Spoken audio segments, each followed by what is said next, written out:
Good afternoon friends. आज हम बात कर रहे हैं एमपीटेट वर्ग 3 चयन परीक्षा के बारे में। जैसा कि मैं आपको बता दूं, हमारा यूट्यूब चैनल है आईफाग इंस्टीट्यूट के नाम से चैनल है।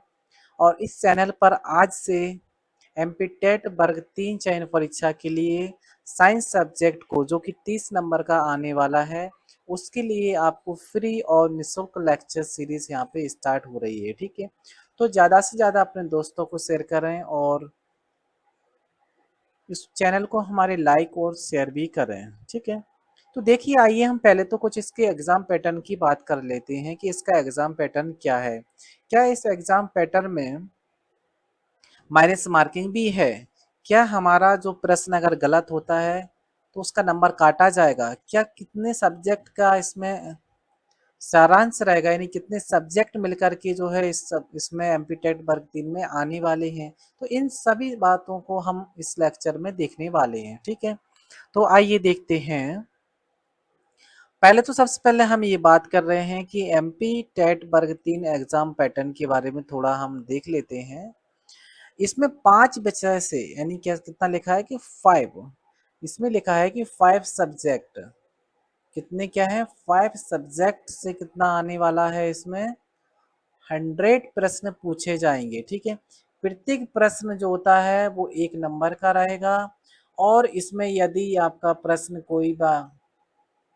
इसमें आपका कोई सा भी प्रश्न गलत होता है तो आपका कोई भी जो है नंबर नहीं काटा जाएगा। ठीक है, और यही परीक्षा जो है वो 2 घंटे की होने वाली है। ठीक है, अब देखिए इसमें कितने सब्जेक्ट हैं। जैसा कि बताया हुआ है 5 सब्जेक्ट इसमें दिए हुए हैं। ठीक है, अब 5 सब्जेक्ट कौन कौन से हैं वो देखिए। तो 5 सब्जेक्ट आता है। पहला तो इसमें हिंदी है, दूसरा आपका इंग्लिश। ठीक है, अब हिंदी की बात करते हैं तो हिंदी में कितने प्रश्न आने वाले? 15 आना है, यानी 15 नंबर का आपका हिंदी होने वाला है। इंग्लिश जो होता है उसमें 15 प्रश्न आएंगे, वही 15 नंबर का होने वाला है। मैथ्स में देखेंगे तो मैथ्स में भी 20 यानी 20 मार्क्स का आना है, 20 प्रश्न आएंगे। साइंस में देखो, इसमें देखिए सबसे ज्यादा अगर वेटेज देखा जाए तो साइंस सब्जेक्ट का वेटेज ज्यादा है। कितना नंबर का है? 30 नंबर का साइंस आने वाला है। तो देखिए कि साइंस पढ़ना कितना जरूरी है। ठीक है, यदि सिलेक्शन अगर देखा जाए तो सिलेक्शन को इसको साइंस जो होगा वो सिलेक्शन को रोक भी सकता है और सिलेक्शन करा भी सकता है। ठीक है, इसलिए साइंस बिना आप सोच रहे हैं कि मैं और भी सब्जेक्ट कर लूँ, साइंस को छोड़ दूँ, ऐसा सोचना आपका गलत है। क्योंकि साइंस सब्जेक्ट ही एक ऐसा सब्जेक्ट है, क्योंकि साइंस सब्जेक्ट अब कॉमन हो गया, हर एग्जाम में साइंस को पूछने लगे हैं वो। ठीक है, 30 नंबर का ही है। हाँ, इस बार उन्होंने सोशल साइंस को भी देखो, हालांकि यहाँ पे सोशल साइंस की वैसे नीड नहीं है और सोशल साइंस को यहाँ पे नहीं देना था। और यदि वो बाल विकास की बात करते हैं यहाँ पे हम, यदि बाल विकास इसकी जगह रखते तो बेटर रहता है वो। ठीक है, क्यों सोशल साइंस से थोड़ा गलत इम्पैक्ट जा रहा है बच्चों पे भी, और मेरे हिसाब से सोशल साइंस उन्हें सिलेबस से हटाना भी चाहिए। ठीक है, तो देखिए, तो सबसे पहले हम बात कर रहे हैं हिंदी के बारे में, बात कर रहे हैं कि हिंदी के सिलेबस में क्या है। ठीक है, तो हिंदी में देखिए, हिंदी में इकाई फर्स्ट के अंतर्गत क्या है, कुछ गद्यांश के बारे में बात करते हैं। ठीक है, कुछ व्याख्या पढ़ना पड़ता है, बोधगम्यता, व्याकरण एवं निष्कर्ष क्षमता आदि की आकलन हेतु अपठित बोध है ना, तथात्मक, वर्णात्मक एवं साहित्य है ना। इस तरह से पद्यांश के बारे में आएगा, यानी आपको कैसा पूछा जाएगा, इस तरह से कुछ भी आपका थ्योरी दी रहेगी यहाँ पे क्या है, थ्योरी दी रहेगी, उसमें से आपको 5 इस तरह से आपको प्रश्न पूछे जाएंगे। ये गद्यांश में इस तरह से आपको बताना है कि इसमें क्या सारांश है इसका, है ना, क्या इसका गद्यांश है पद्यांश है, इसके बारे में पूछना है। महाभारत पूछेंगे, बोधगम्यता, व्याकरण, निष्कर्ष, ये चीज। ठीक है, इकाई सेकंड के अंतर्गत क्या आने वाला है आपका, हिंदी की वर्णमाला, है ना, वर्षों के उच्चारण है, स्थान परिवर्तन है, संज्ञा लिंग है ना, सर्वनाम, क्रिया विशेषण, क्रिया विशेषक, अवयव, तत्सम शब्द है ना, देशज शब्द, ये सब आना है। पर्यायवाची, विलोम शब्द, अनेकार्थ शब्द आना है। इकाई थर्ड के अंदर जैसे आपके वाक्य संरचना के बारे में पूछेंगे, वाक्य भेद पूछेंगे, वाक्य विश्लेषण, संश्लेषण, रूपांतरण, है ना, वाक्य रचना, संबंधी, अशुद्ध, है ना, मुहावरे और लोकोक्तियाँ, संधि, समाज, उपसर्ग, इस चीज़ों के बारे में हिंदी में पूछने वाले हैं। ठीक है। अब देखिए सेकंड आपका इंग्लिश आता है। इंग्लिश के अंदर देखिए इंग्लिश का और हिंदी कितने का है, जैसे हिंदी का 15 नंबर का वेटेज था, इंग्लिश का भी 15 नंबर का ही वेटेज है इसमें। ठीक है। तो 15 नंबर का भी इसमें वेटेज है। देखिए यूनिट फर्स्ट के अंदर देखो इसमें क्या पूछ रहे हैं वो। तो यूनिट फर्स्ट के अंदर देखिए आप, यूनिट फर्स्ट जो है, तो यूनिट फर्स्ट के अंदर देखिए क्या पूछा है इसमें। तो यूनिट फर्स्ट में भी देखो आप, एक तो इसमें अनसीन पैसेज आएगा इसमें, मतलब रीडिंग के लिए आएगा कि इस तरह से आपका कुछ थ्योरेटिकल लिखा रहेगा आपका, है ना, जैसा हिंदी में दिया हुआ है, इस तरह से आपके यहाँ पे प्रश्न पूछ लिए जाएंगे। ठीक है। इसका क्या, इसको पढ़ने के बाद आपको डिसाइड करना है, इसी के आधारित आपको ये प्रश्न पूछे जाएंगे। ठीक है ना। प्रोस पोइट्री होगा, है ना, फैक्चुअल्स वगैरह है, कॉम्प्रिहेंशन, है ना, इंटरप्रिटेशन, इंटरफेरेंस, वोकेबिलिटी, है ना, सिनोनिम्स, एंटोनिम्स वगैरह। यूनिट सेकंड वो होगी, उसके अंदर आपका सब इंस्टीट्यूशन पूछेंगे, प्रीफिक्स, सफिक्स आता है, पार्ट ऑफ स्पीच होता है, नाउन, प्रोनाउन, है ना, और प्रीपोजिशन के बारे में, कॉन्जुशन, है ना, यानी कंजक्शन होता है, वर्ब्स, एडवर्ब होगा, डिटरमाइनर के बारे में, आर्टिकल्स, डिग्रीज, ठीक है, ये सब। यूनिट थर्ड जो होगा उसके अंदर आपको पूछेंगे टेंस के बारे में, सब्जेक्ट वर्ब एग्रीमेंट क्या है, ट्रांसफॉर्मेशन, ना, निगेटिव अफर्मेटिव टेंस आएंगे आपके, है ना, सेंटेंस के बारे में, सिंपल हो सकता है, कंपाउंड सेंटेंस, कॉम्प्लेक्स सेंटेंस, इन सब के बारे में आपको इंग्लिश के बारे में पूछेंगे। ठीक है। और सबसे एक इम्पॉर्टेंट बात ये है, यदि आप ये सोच रहे हैं कि वर्ग 3 का जो एग्ज़ाम होने वाला है, वो एग्ज़ाम्स में पास करने के बाद मुझे तो सिर्फ 5th क्लास तक ही पढ़ाना है, तो कुछ बच्चे ये सोच रहे होंगे कि मैं तो जो है फर्स्ट से लेकर के 5th तक की ही एनसीईआरटी बुक को कवर कर लेता हूँ, क्योंकि यहीं से ज़्यादातर ये पूछेंगे। तो उन बच्चों से मैं कहना चाहूँगा, उनका ये मानना गलत है, क्योंकि इसमें एक लाइन लिखी हुई है जो कि इस बहुत ही इम्पोर्टेंट लाइन है कि सम्मिलित पाठ्यक्रम में से प्रश्नों के माध्यम से अंतर्निहित अवधारणाओं या संकल्पनाओं की, मतलब गहन समस्या का आकलन किया जाएगा। गहन का मतलब ये क्या है, गहन मतलब गहराई से पूछा जाएगा, और गहराई से पूछने का मतलब इनका ये कक्षा 12वीं के स्तर का पूछेंगे। जी हाँ, क्लास 5 तक वैसा ही पढ़ाना है बेशक, लेकिन आपसे पूछेंगे कहाँ तक का, वो कक्षा 12वीं तक का पूछेंगे। तो इसलिए इन बच्चों को मैं कहना चाहूँगा कि आप ये भ्रम में ना रहें कि मैं 5th तक की एनसीईआरटी से ही कवर कर लूँगा या 5th तक की एनसीईआरटी का लेवल ही पढ़ लूँगा, तो वो सोचना गलत है। क्लास 12 तक के लेवल को आपको कवर करना है। ठीक है, यही इंग्लिश में लिखा हुआ है। ठीक है, इसको आप अच्छे से पढ़ लें। इसकी पीडीएफ आपको हमारे टेलीग्राम चैनल पे मिल जाएगी। ठीक है। और मैथ्स के अंदर देखिए क्या क्या आने वाला है। मैथ्स सब्जेक्ट के अंदर क्या होता है, एक तो आपका नंबर सिस्टम पूछा जाएगा। ठीक है।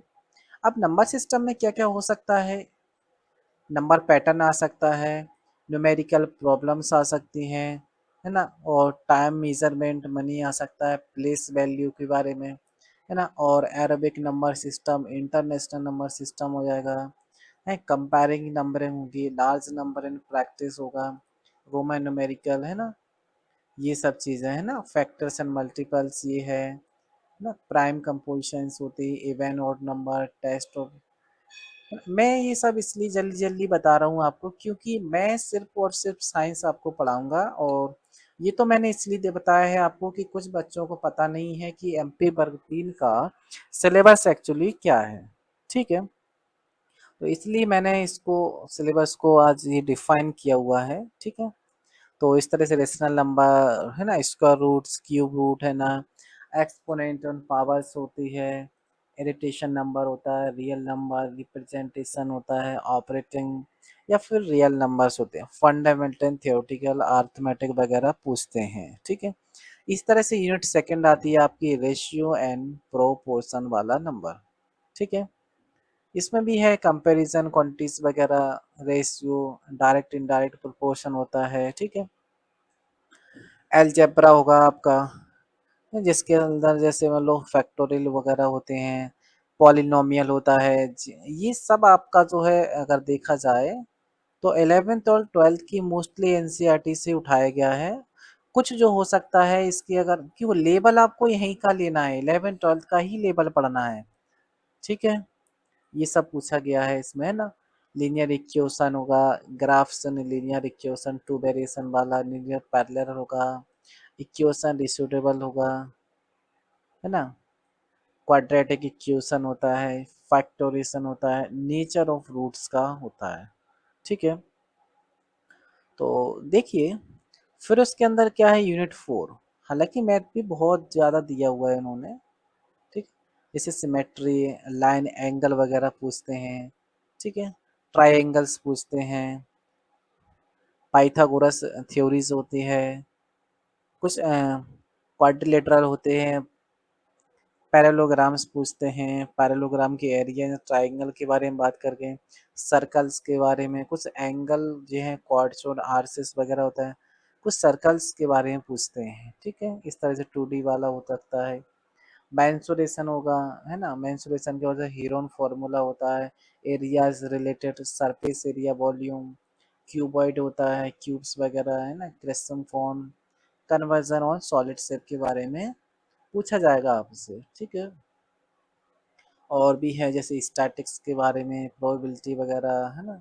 ये सब इसमें पूछा जाएगा आपका, ठीक है। क्या क्या स्टैटिक्स में से डेटा कलेक्शन कैसे करते हैं, प्रेजेंटेशन एंड ग्राफिक रिप्रेजेंटेशन होगा, मीन और मोड के बारे में पूछा जाएगा, ठीक है।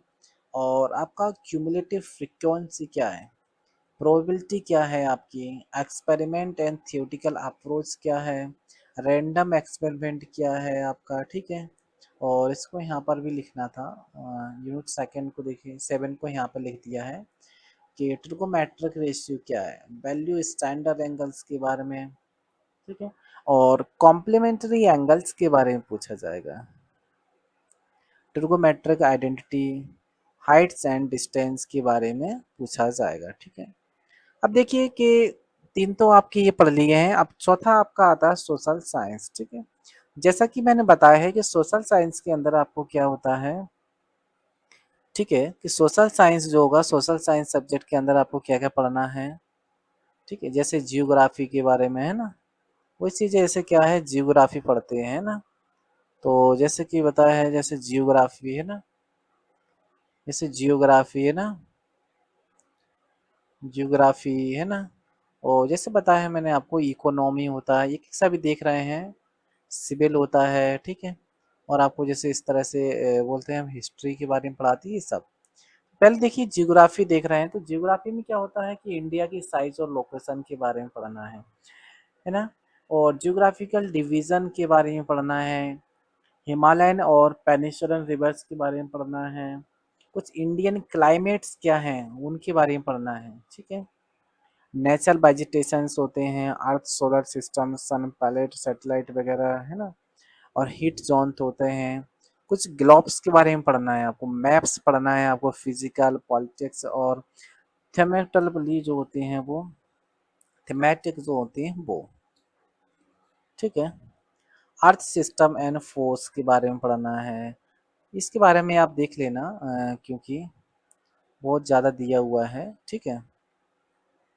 रिसोर्स के बारे में, जैसे अर्थ सिस्टम एंड फोर्स के बारे में, ठीक है, जिसमें क्या है, ये चीज़ पढ़ना है आपको, ठीक है। और एटमॉस्फेयर और हाइड्रोस्फेयर के बारे में पढ़ना है, रिसोर्स ऑन एग्रीकल्चर्स के बारे में पढ़ना है, ठीक है। अब हम बात करते हैं जैसे हिस्ट्री की, ठीक है। तो हिस्ट्री में देखिए, तो हिस्ट्री में एक तो इंडियन पढ़ना है, इंडियन डिस्टेंसेस, एक मॉडर्न इंडिया पढ़ना है आपको, ठीक है। मॉडर्न इंडिया के बारे में पढ़ना है, ये हिस्ट्री का ही पार्ट होता है, ठीक है। ये सब क्या है, हिस्ट्री के ही पार्ट है, ये मॉडर्न इंडियन के हैं। इनको एक बार आप देख लेना अच्छे से, ठीक है। और देखिए पॉलिटिकल साइंस भी है इसमें, है ना। थर्ड वाला कौन सा, जैसे पॉलिटिकल साइंस आता है, ठीक है। पॉलिटिकल साइंस में भी इस तरह से आपको पढ़ना है, इंडियन गवर्नमेंट सिस्टम के बारे में, गवर्नेंस एंड डेमोक्रेसी क्या क्या है, इन सब के बारे में आपको देखना है, ठीक है। और चौथा आता है आपका जैसे इकोनॉमी के बारे में पढ़ते हैं, ठीक है।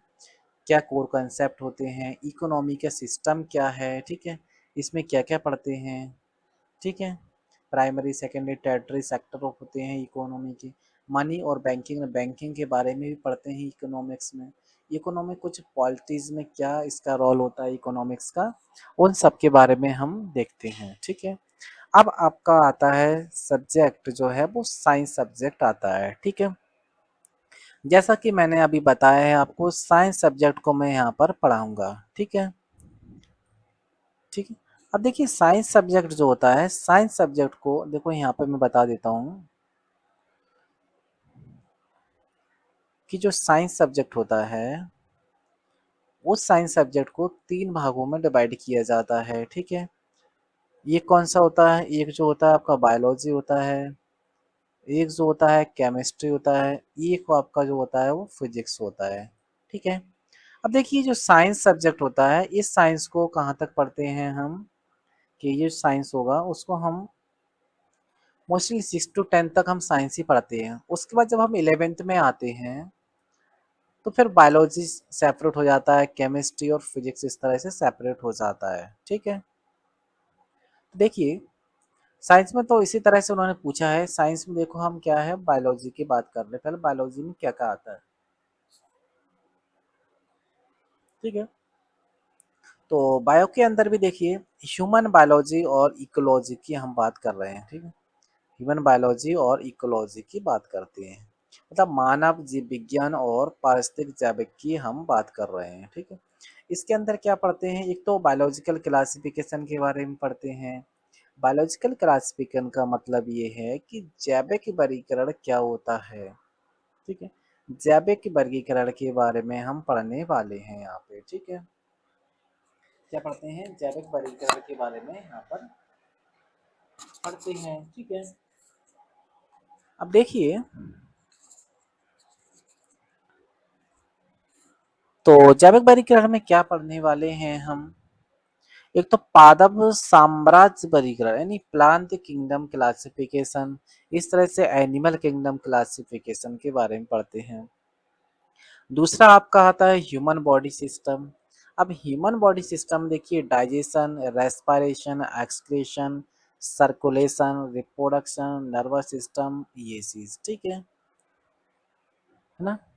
और देखिए और भी उसके बाद आपका आता है इंडोक्राइन सिस्टम भी है। इंडोक्राइन सिस्टम के अंदर क्या पढ़ने वाले हैं हम, देखो पहले ये बता देता हूँ मैं आपको। पहले तो हम प्लांट किंगडम में क्या पढ़ते हैं, प्लांट के बारे में ही पढ़ते हैं, प्लांट का कैसे क्या इसका जो है फॉर्मेशन हुआ है, पहले प्लांट कैसे थे, प्लांट का जैसे ब्रायोफाइटा, टेडोफाइटा, इन सब के बारे में पढ़ते हैं। यानी कह सकते हैं कि जो बॉटनी है, बॉटनी के बारे में इसको मोस्टली पढ़ना रहता है। इस तरह से एनिमल किंगडम होता है, एनिमल किंगडम में हम जानवर के बारे में पढ़ते हैं, इनवर्टिब्रेट क्या थे, वर्टिब्रेट के बारे में पढ़ा जाता है, ठीक है। अभी इनको जब पढ़ेंगे तब देखेंगे।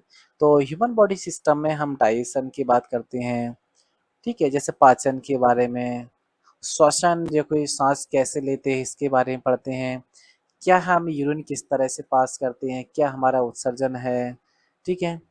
परिसंचरण में क्या होता है कि हम ब्लड का सर्कुलेशन कैसे करते हैं, ब्लड का कैसे परिसंचरण होता है, कौन ओपन होते हैं, कौन क्लोज सिस्टम होते हैं। इस तरह से रिप्रोडक्शन प्रजनन के बारे में बात करते हैं। नर्वस सिस्टम के बारे में, मांसपेशियां का समन्वय कैसा है, इन सब के बारे में हम देखेंगे। इस तरह से इंडोक्राइन सिस्टम के बारे में देखो तो इंडोक्राइन सिस्टम में क्या होता है कि इसमें मोस्टली हार्मोन्स के बारे में देखा जाता है कि हार्मोन्स के क्या क्या फंक्शन है। सेल के बारे में देखना है कि सेल और टिश्यूज क्या होते हैं, कि सेल के क्या क्या ऑर्गन्स होते हैं, क्या सेल के अंदर एक सेल किस तरह से डिवाइड हुई है ये पढ़ना है, सेल के अंदर क्या क्या ऑर्गेनिज्म होते हैं, ठीक है, ये सब पढ़ना है। क्या क्या न्यूक्लियस होता है, क्या इसके अंदर न्यूक्लियस है, क्या क्या इसके ऑर्गेनेल्स हैं वो पढ़ना है, ठीक है। प्लांट और एनिमल टिश्यू के बारे में पढ़ना है। बायोमोलिक्यूल्स में क्या पढ़ना है, हमें प्रोटीन्स पढ़ना है, लिपिड के बारे में पढ़ेंगे, न्यूक्लिक एसिड, एंजाइम्स, विटामिन्स, ठीक है। जेनेटिक और इवोल्यूशन में देखो तो जीवन की उत्पत्ति कैसे हुई है, कि जीवन की उत्पत्ति कैसे हुई है, ठीक है, और किस तरह का बायोलॉजिकल इवोल्यूशन है, क्या इसका जेनेटिक्स रीजन क्या है, इसमें क्या वेरिएशंस आते हैं, इन सब के बारे में एक एक करके देखेंगे, ठीक है। अब रिप्रोडक्टिव हेल्थ के बारे में देखेंगे कि रिप्रोडक्टिव हेल्थ एक्चुअली क्या होती है। तो रिप्रोडक्टिव हेल्थ में क्या होता है कि एक इम्पोर्टेंस होता है रिप्रोडक्टिव हेल्थ का, ठीक है। एसटीडी एंड प्रिवेंशन होता है, बर्थ कंट्रोल मेथड्स होगी वो रिप्रोडक्शन में ये पढ़ते हैं, ठीक है। इन्वायरमेंटल एंड हेल्थ के बारे में बात करते हैं, ये क्या होता है, ठीक है। पूरा इन्वायरमेंट के बारे में पढ़ेंगे, एटमॉस्फेयर के बारे में, इकोसिस्टम, पॉल्यूशन के टाइप, बायोडाइवर्सिटी, पैथोजेंस के बारे में, इम्यूनिटी, वैक्सीन्स के बारे में, एडोलसेंस के बारे में पढ़ेंगे, ठीक है। दूसरा आपका जो मेन टॉपिक है वो प्लांट्स और एनवायरनमेंट के बारे में पढ़ते हैं, यानी कह सकते हैं कि प्लांट फिजियोलॉजी के बारे में पढ़ते हैं, ठीक है। प्लांट की क्या मॉर्फोलॉजी है, प्लांट की क्या एनाटॉमी है, प्लांट की क्या फिजियोलॉजी है, इन सब के बारे में हम बात करने वाले हैं, ठीक है। प्लांट्स का क्या रिप्रोडक्शन होता है, इसका प्लांट्स का एग्रीकल्चर में क्या रोल प्ले होता है, ठीक है, ये सब। नेक्स्ट आपका आता है जैसे केमिस्ट्री में, देखिए केमिस्ट्री में क्या क्या देखने वाले हैं, ठीक है।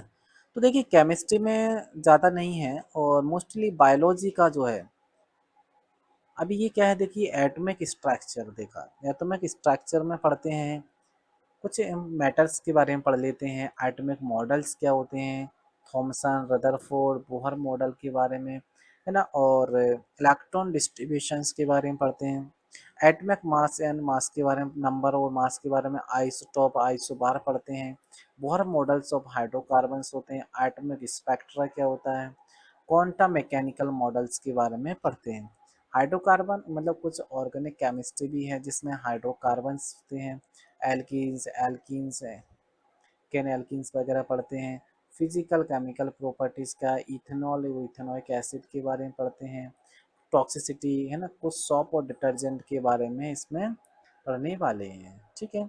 अब देखिए फिजिक्स में क्या पढ़ना है, इस तरह से फिजिक्स में भी देखो तो फिजिक्स में देखिए फोर्स, मोशन और हीट के बारे में पढ़ते हैं।